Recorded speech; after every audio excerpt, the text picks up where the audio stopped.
The madness switch, the madness switch. Looks like you're just putting a playing card down on the table. In that action, you are actually switching the playing card one for another. Secretly, meanwhile, the switched out playing card is hidden in a gambler's cup. I am Daniel Madison, and this is the madness switch.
Daniel Madison, welcome back. Thanks for being here. Thank for choosing to spend some time with me and Charlie Madison today.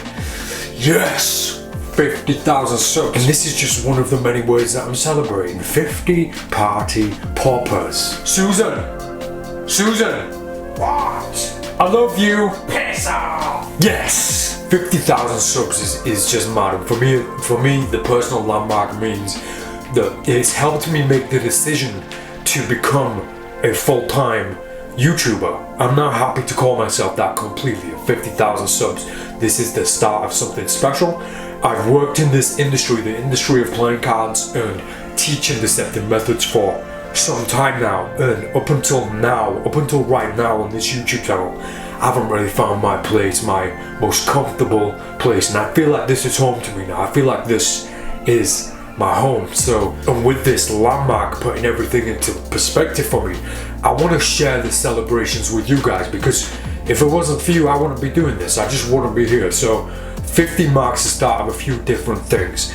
First of all, somebody watching this video right now is going to receive this very deck of playing cards. I'm going to make it a regular thing that in my videos I'm going to do giveaways. This is a very, that's right Charlie, this is a very special deck of playing cards. In the previous 10 or so videos, whenever you see me using a red deck of Charlie Madison playing cards, is this very deck. Susan Sausage has signed the 6 of spades, the 7 of spades, and a few other cards in this very deck. When I'm performing, don't get me wrong, I go through about a deck of playing cards a day, but when I'm performing on film and when I'm making these videos, I like to save the same deck of playing cards to use over and over again. The red ones, they sold out so quickly that I have very few left, so this one is very special to me. It marks an important milestone in my life. This deck was in all those videos that led to this point where I've decided to become a YouTuber. So I'm going to pick somebody in the comment section of this video. All you gotta do, just make me laugh, make me smile, make me think, just stand out some way. And I'm gonna pick somebody, and I'm gonna get your address, and I'm gonna send this very deck of playing cards to you. I'm gonna make it a regular thing as well. I have the playing cards I use in all my videos, and I know a lot of people ask for playing cards from me and ask for specifically the decks that I use on film, so this is the start of that special moment for me. Susan, are you happy with that if we do a giveaway of playing cards that you've signed? Well, you shut up! Thanks, Susan. Unbelievable. Now, before I send this deck of playing cards out to somebody, that's right Charlie, before I send this out to somebody, I'm going to use it for one more time in this video. In this video, I'm going to teach you the madness switch. This is one of those moves that looks so much more difficult than what it is. You might think it's a little bit angle sensitive too. I assure you it's not. This is one of those beautiful things you can get away with because of how free it looks, how relaxed it looks. It looks like you're doing exactly what you're supposed to be doing, picking up a playing card, putting it back down in the fairest manner. In that moment, you switch the playing cards. Without further ado, let's get straight to it. Get yourself a deck of playing cards. I'm Daniel Madison. This is the madness switch.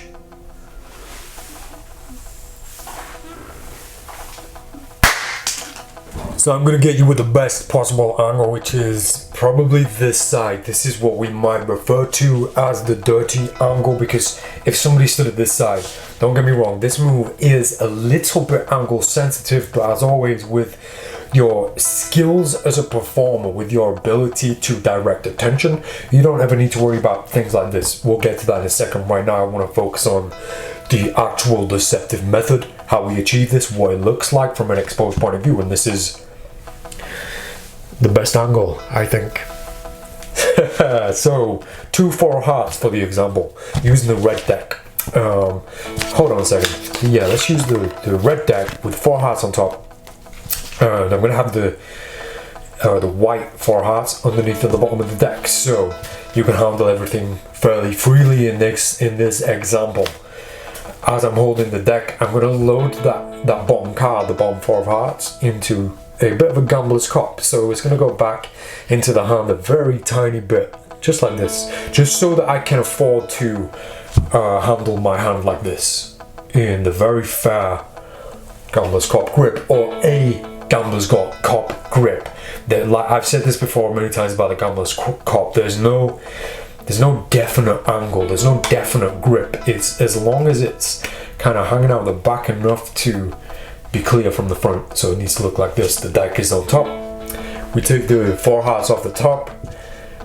Deck can go down at this point. Now the move itself, this card that's going to switch needs to be in a very specific position. That wasn't easy to say. And the position is here, because hopefully I've got you in focus. 1 second, there we go. Hopefully, the very specific position is right here. So this, I know Charlie, I know, I'll get back on track. This corner of the card, the inside or outside? This corner, the left corner goes in the crotch. Somebody's at my door, hold on a second. Piss off! Trying to film a smashing YouTube video. God damn it, cold callers, I hate them. So this corner, the top right left corner of the left corner, I'm losing my mind, goes into the crotch. I think they call this the crotch. No joke this time, I think that is called the crotch, the thumb crotch. Just here, so it doesn't go all the way over, it sits just here so that I can do this. So that when I put my thumb down, it completely clips that card and stops it from falling. So the card goes here, and I can now do this. Now you want to practice doing this a few times where it's in your hand here, and you're going to turn your hand like this whilst keeping hold of the card. Because there are a few things could go wrong. 1, you might drop it. 2, you might end up like this, where the corner's sticking out and you're at some very weird angles. Now, that being said, when you're going to practice this and when you're going to do this, you're going to be able to kick this back further into the hand and hold it much further back like this. We can't really cover that until we get to it, so for now I'm just going to show you the move, but just so you know, it needs to go about here so that you can afford to do this. That's why it goes in that position. So it's a very specific position, but it needs to look like it's not a specific position, obviously. So this card is hiding, this card goes here, I pick it up, we can show it, I put it into position, directly into position, but I leave it like this so that everybody can still see it. Now when I turn my hand to let go of the card, as if to put it down on the table, I simply don't let this fall, I let this fall, like so. This card is now hidden here, everybody sees this card and people are none the wiser. Obviously we have 2 different backs, that's for teaching benefits. So if I do it like this, red card here, white card here, so we take the red card, it still looks like the same card because it's the 4 of hearts, but obviously really that's the switch. So that's essentially what's going on. The dirty card is in a cup. You get the red card, we're going to show it, hold it for a beat, and then put it back down. This hand's going to come away. Now you can ditch this card off of the table. In all the things that you're going to do with this, you're more than likely going to keep it here, take the deck, and then load it to the bottom. You don't have to worry too much about the cleanup of this. I'm going to show you a few different performance ideas that you can do from this position, but they're the basic mechanics of the switch. The palm card is here, this card goes here, and it looks like this. Now, a few notes before we move on and get into the deep lesson of this.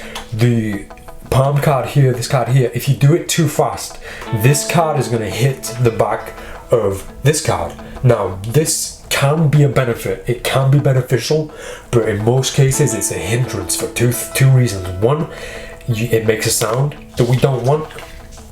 It hits the back of that card, making this weird sound. I guess most people wouldn't even notice that sound, but as magicians, as performers, we have to be aware of this. So you get that sound. Two, the card moves unnaturally because it's got an extra force that's somehow making this card travel to the table faster than it should, because this card's pushing it down. It shouldn't travel that fast to the card, it should just do this. Obviously it is this, the speed of this versus the flick of the wrist. There's a mathematical equation in there we're not even going to get into, but in the simplest terms, it has to look fair. So it has to look like we've just dropped it. If we do it too fast, we get the sound, this moves too fast, and it looks like we're up to no good. So we want a nice pace. We don't want this to push down. And I did say it would be a benefit in certain situations, but you're gonna have to figure them out for yourself. I can't really advise that. Maybe certain situations, maybe you're outside, maybe you're in fact, I'm not even going to suggest it. Do your best to not have this pushed down. Yes, in a few situations I would advise it, but I'm not going to in this video. So this is basically what's going on, the mechanics. So let's move around so you can see my pretty face again, and we'll talk about this in muchos detail. So again, we're using the red deck, and we're going to use the white back playing card just to demonstrate this while we teach it. The Four of Hearts has actually become, it always has been a very special card to me. One of my first ever tattoos on my right shoulder is a Four of Hearts. It was my granddad's favorite playing card. He has a history in magic. It became the favorite playing card of one of my best friends who died a few years back, sadly, Chris Stanislas. And he joined the 52, and he has the Four of Hearts here. I got it printed on all of the tug boxes for the Charlie Madison playing cards. And maybe people watching this who are magicians and who aren't card people, you know, they don't get it. Maybe it seems cute, but you become so attached to different playing cards for different reasons. And I actually found it quite strange performing and making this video with the Four of Hearts, because of the attachments that it has. I just thought I'd mention it. I'm not sure why even. I don't know. So yeah, Chris Stanislas. So we're beginning this trick. We're beginning this idea of the card switch with the card, the dirty card at the bottom of the deck. This is just so that I can get it into a gambler's cup. It's in a gambler's cup. We're in a position where we can give the deck out for somebody to pick a playing card. We're going to change up a little bit the way that we do this as a performance, just so that I can give you an idea of something that can be done with this. So with Sharpie, I'm going to sign this playing card on behalf of our good friend Susan. Susan. What? Nothing. I'm just using your signature. Shut your mouth. So, sausage. Stop saying my name. No, I don't want a sausage, Susan. Just be quiet, please. So, Susan Sausage. So, man, I've signed the actual white playing card, so that means we're gonna have to use the white deck. No problem, no problem. So, Susan Sausage on the white deck. Susan Sausage on the white deck. Here's a trick to show you what you might use this for. For example, playing card is freely selected by Susan Sausage. Four of Hearts. She signs the playing card. We lose it into the deck.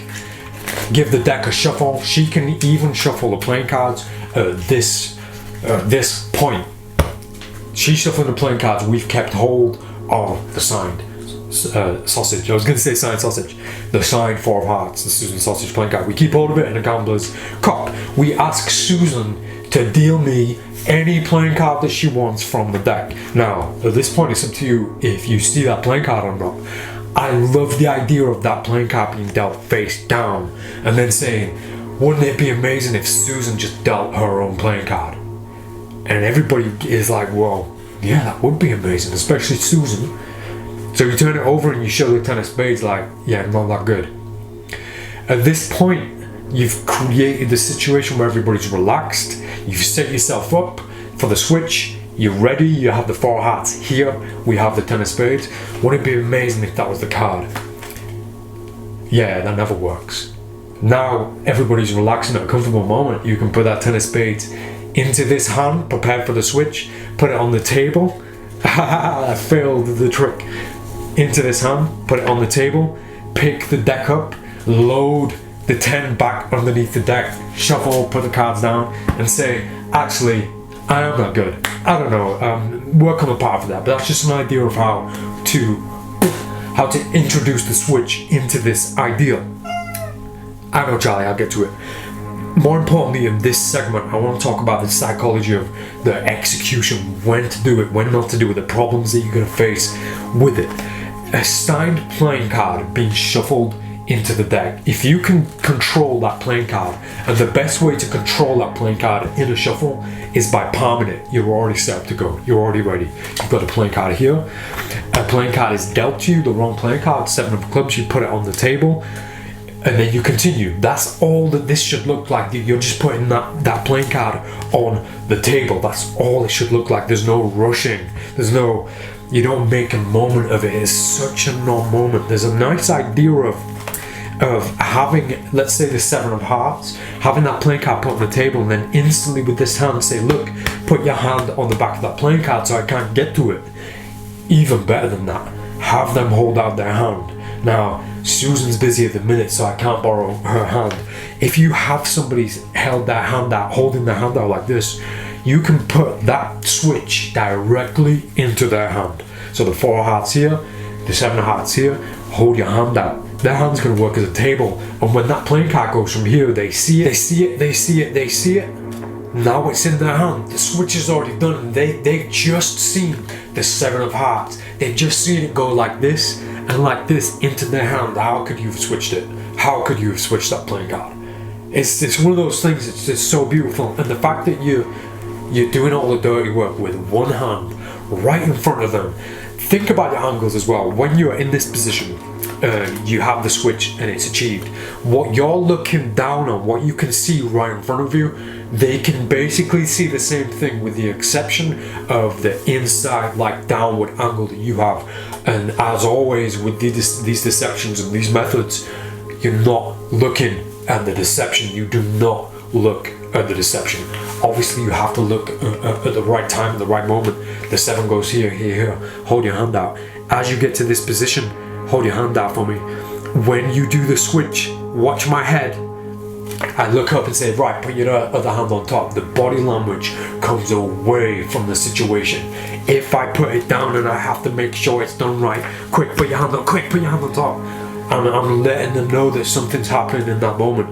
The best way to convince somebody that nothing's happening in that moment is by creating a non-moment.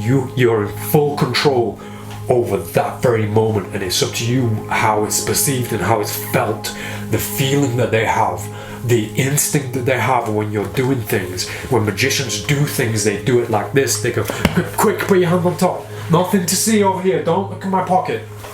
Not all magicians, obviously, but you see it so often. Even in the professionals, they have these weird ways of having to make sure that they're safe and make sure that they've done it correctly, and a lot of that includes rushing, unfortunately. Are we talking about that Russian guy again? I've said this before, and I'll always reiterate it. Failure is your best friend. Fail forward, fail forward. What's the worst that can happen if you swear word up a trick? What's the worst that can happen? You're not gonna die. Do you know what I mean? It's not the end of the world. I performed for thousands, absolute thousands, maybe 100,000 different people, right? What difference does failing once mean? Even if it's on live TV, even in the worst possible situation, what difference does it make? There is no performer, no magician in this world who has gone through their entire career without failing. And if they tell you that they've never failed, they're lying. They're lying, or they're not professionals. They don't know what they're doing. Failure is your best friend. And this sounds really backwards and messed up, but when I fail, I look forward to failing. I might show this switch to Steven, right? I show it to Steven, I do the move, and he says, oh, I saw you've got something in your hand. I'm like, okay, yeah, well done. You know, it's sleight of hand. I'm sleight of hand artist. It goes wrong sometimes. I got to take risks for this to work.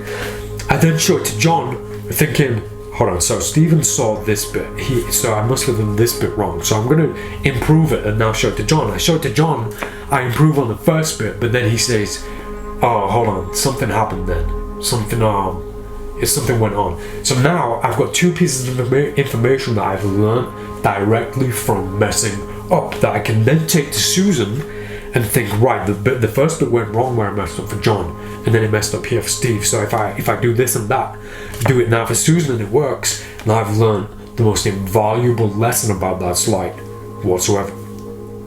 A lot of people look at what I do and the things I teach, and they think it's too risky, it's too dangerous, I won't take those kind of risks. Please take those kind of risks, please, because you'll create a miracle.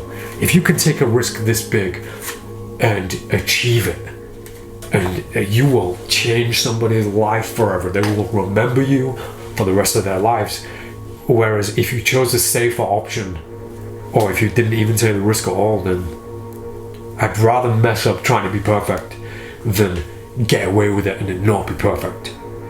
And I'm aware that I'm talking too much, and I feel like I might have covered everything for this move, other than the practice that you're going to put into this is it has to be in front of mirrors and it has to be for real people. You have to be aware of those angles, because when you're looking down at this and when you're performing it, you're going to see that there's a few dirty moments that might just scare you, and one of them is that very moment where the card is here and you've switched. Now you stood here like this. Now just analyze this. If you look at this, me stood here like this, it looks weird, it looks strange, it looks unnatural, but I'm not bothered though, because I'm only going to be in this position for a split second, for one beat. I'm only in that position for one beat. What you're going to do from that point is up to you, the way you put this into a performance, but you're not going to hold that pose, you're not going to be like that. And certainly don't rush to clean up. That's another thing that's very important. You don't want to rush to clean up. If I'm at a table, 9 times out of 10 I'm going to lap that playing card unless I need it. Unless I need it right there, right then, for the continuation of the trick, of the deception. So play card here, put it down on the table, ditch it off the edge of the table, clean, the card is instantly changed.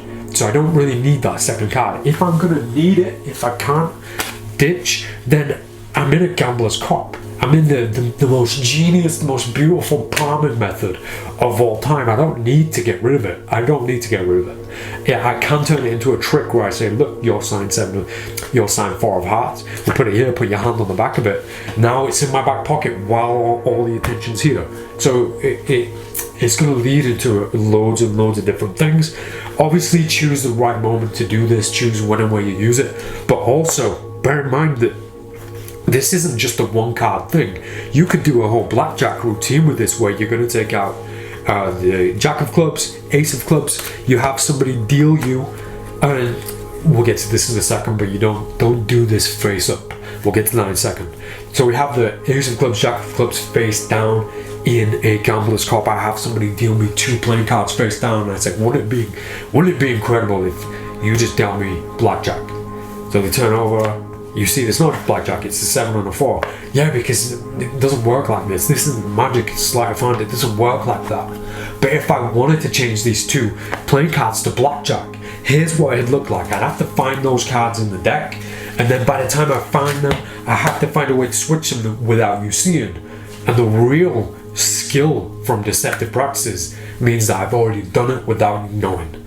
Then you can invite them to turn them over, and they discover blackjack, 2 playing cards. So consider this 4 of a kind, a royal flush, poker hands. Don't try it with a deck of playing cards. I tried this as a deck switch a few times and quite unsuccessful. And as you've seen from the introduction video, I did this kind of as a joke with a sausage, with a frozen sausage, because obviously this is magic. But you can do this with wallets, anything that's kind of hand size, coin switch maybe. There's a lot of ideas that I didn't put into the last video about the card to wallet, because the video was too long and I was being too aware of it, and I decided to change this to remove this moment where if you have two identical wallets, we'll get into that maybe in the future, maybe in a different video, but again, being very conscious of time, I feel like I might have covered everything apart from that one last thing. Don't perform this face up. Don't do it face up, because if we go from Jack of Clubs, instant change to Ace of Clubs, everybody's going to be looking at this hand. Instantly they're going to look at this hand, because I know, Charlie, Ace of Clubs, Jack of Clubs, this hand, it's so much heat on this hand now, it's going to be almost impossible to clean up fairly, because even if I drop off the edge of the table, it looks kind of obvious, and when I show my empty hand, the mind fills in the gaps. What's that quote? The mind repairs the fractures in the deceptive practices. So as soon as somebody sees me go from a jack to an ace and my hand is here, they can work out without even trying that it had to go down there. Don't do it face up. I mean, you know, maybe for an Instagram video, maybe for even that though, you, by performing it face up, you are directly showing somebody the method, and that's not a good idea. The whole beauty of this, the beauty of it, the fact that it's face down, I can show the Ace of Clubs all the way here, you still think and believe it's the Ace of Clubs. At this point, there's no heat at this moment. I've got all the time in the world to do something with this playing card. Meanwhile, everybody's looking right here. Beautiful deception. And I'm not saying that arrogantly is mine. I'm saying deception itself is the most beautiful art. And I hope that I convey that in my videos. At least I hope I convey my passion for that in these videos. Thanks for watching. Let's go to the outro. Yes, 50,000. What the swear word. So that was the madness switch. I hope you enjoyed it. Now this very deck of playing cards, it's gonna go to one of you guys. Remember, get my attention in the comment section. Make me laugh, make me smile, and I'll pick somebody in the next video. Susan Sausage, all her signatures, nothing, I'm just pissed. Nothing. All her signatures are in this deck. I'm gonna sign a playing card in this deck, and I'm going to personalize it to the person that I choose. So get in the comment section, make me smile, make me laugh, get my attention, and I'll address this in maybe in a few videos to come. But when we get to 100,000, it's only right, I'm going to take you out to the streets. We're going to go start getting street performances, live performances. I have a few crossover videos on the way. I have some playing card news on the way too, which is going to excite a lot of people watching this video. But for now, thanks to everybody here. I appreciate each and every one of you in that 50,000 milestone. I hope you can see how much that means to me. Thank you. I'm Daniel Madison. See you next time. Daddy Madison, I'm ready for the party poppers. You've already done it. I can't believe you've already done it and you didn't even save me. I'll never forgive you for this, you little